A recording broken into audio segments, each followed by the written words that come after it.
কয়টা বাজে আপনি দেখেন টাইম একবার এখন কয়টা বাজে 3 দিন কালকে রাত সকাল 8টা থেকে 9টা পর্যন্ত আমি বোর্ডে স্যারদের সাথে আমি দৌড়াদৌড়ি করছি। আমি বলছি স্যার আপনার যা লাগে আমি দিব স্যার।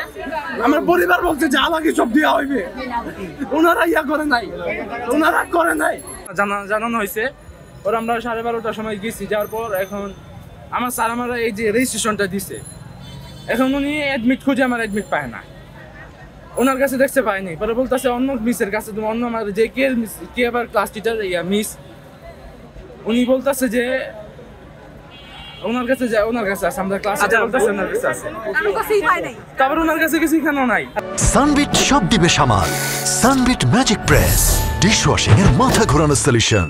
হ্যাঁ, প্রতিষ্ঠানের সাথে আমাদের কথা হয়েছে, আমাদের 23 তারিখ 6টা থেকে জানানো যখন হয়েছে যে ওনাদের কাছে ফর্ম ফিল আপ হয় নাই, আমরা 23 তারিখের পর থেকে আমরা নিয়মিত তাদের সাথে কন্টাক্ট করতেছি, যোগাযোগ করতেছি, জানানো করতেছি, কিন্তু এখন পারতেছি না আমরা। ওদের সাথে কালকে ওদের টিচারের কথা হয়েছে, কালকে কি কথা হয়েছে স্যার বলছে আজকে সকাল 9টার মধ্যে হয়ে যাবে। আছে এখন কত মিনিট আছে আপনি একবার দেখেন কয়টা বাজে এখন। সবাই বলে ওই ঘুরে আসো, দুইটা বাচ্চা ড্রাইভার আমার 1 বছর আমার 2 বছর যে বিরিয়ানি দিতে পারবো আমি তার আবার 2 বছর বিরিয়ানি দেই। আমিনুল স্যার করে নাই। এই দুটো বাচ্চা পরীক্ষা দেওয়ার যদি অধিকার রাখে তাদের পরীক্ষা দেওয়ার ব্যবস্থা আপনাদের করা উচিত ছিল। একটা স্কুল একটা ওনারা কিছু করে নাই, কেন করে নাই ওনারা? না, এটা তো হয়নি, এটা তো শিওর। আমি টেস্ট করতে 1924 বোর্ড খোলা, সবাই খোলা। Board is very cooperative, very cooperative. না গতকাল একদম তারা একদম আচ্ছা, আপনারা কি প্রতিষ্ঠানকে ধরছেন কিনা যে তাদের অ্যাডমিট কার্ড কোথায়, কি বলছেন? কি করছেন? বাচ্চাগুলো কেন সাফার করবে? শিক্ষককে কালকে সাসপেন্ড করা হয়েছে।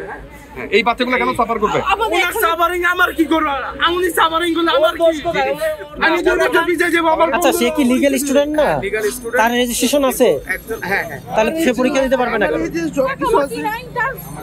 ওর দায়িত্বে যে টিচার ছিলেন তিনি দায়িত্বের অবহেলা করেছেন, যে কারণে তাকে কালকে সাসপেন্ড করা হয়েছে।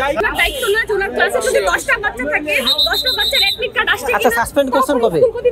কালকে করছেন। তা আপনারা কালকে কেন ব্যবস্থা নেন না এদের পরীক্ষার? স্যার আমাদের স্কুলের টোটাল স্টুডেন্ট কয়জন পরীক্ষার্থী এবার? আপনি একটু বলেন যে সাসপেন্ড তো করছেন, তারপর এদের পরীক্ষার ব্যবস্থা কি হয়েছে? 93 জন শিক্ষক যায়নি, কারণ বোর্ড থেকে পারমিশন দেয়নি। কেন দেন না? এটা আপনাদের দায়িত্ব। তাহলে তো আপনাদের ক্লিয়ার, বিষয়টা ক্লিয়ার। বোর্ড থেকে পারমিশন নেওয়া যায়নি। আর এখনো বোর্ডে আমাদের একজন যে এখন বোর্ডে যাই এখানে বসে পরীক্ষা দিব। কয়টা বাজতেছে? কয়টা বাজে আপনি দেখেন টাইম একবার এখন কয়টা বাজে? 1091 ছিল। প্রথমত আমার রেজিস্ট্রেশনে আমি প্রত্যেক সময় 1091 তে ক্লাস করছি, ওইখানে আমি ছিলাম। ওইখানে বেতন দিচ্ছে যে সেকশনে ছিলাম, ডক্টর আমিনুর রহমান স্যারের ক্লাসে।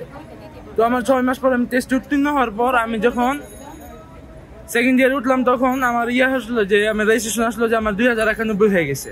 তো আমি এটা নিয়ে স্যারকেও বলি, আমার স্কুল কর্তৃপক্ষ অফিসেও বলি, সবাইকে জানানো হয়।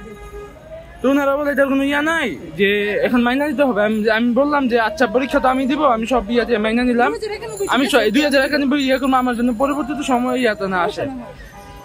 পরে যখন আমি ফর্ম ফিল আপ করাবো, আমি টেস্ট উত্তীর্ণ হই, ফর্ম ফিল আপ করাবো, তো ওনারা বলছে যে আমার যে সাইন করার জন্য ওনার একটা শিট পাঠানো হয়, যে সাবজেক্ট চেক করে সবার সাইন করো তোমার ফর্ম ফিল আপ হবে। তো আমার 2091 হওয়ার 2091 চলে যাওয়ার কারণে আমার আমি চলে গেছি অন্য সেকশনে, কেতে। আমি আর্টসের কে সেকশনে চলে গেছি, যে থেকে কেতে মাইনা নেওয়ার কারণ মাইনা নিছে, এটা সমস্যা নাই। কিন্তু পরে আমার যে সাইন করবো ফর্ম ফিল আপে, এটা আমি কেতেও দেখছি, যেতেও দেখছি, বলছে কোথাও নাই। পরে আমি এটা অফিসে কথা বলছি, স্যারের সাথে কথা বলছি, আমার ক্লাস টিচারের সাথে কথা বলছি, অফিসে কথা বলছি। ওনারা বলছে সমস্যা নেই, এটা হয়ে যাবে, তোমার ফর্ম ফিল আপ হয়ে যাবে, তুমি পরীক্ষা দিতে পারবা। পরীক্ষা দেওয়ার পারমিশন তো আর প্রতিষ্ঠান দিতে পারে না।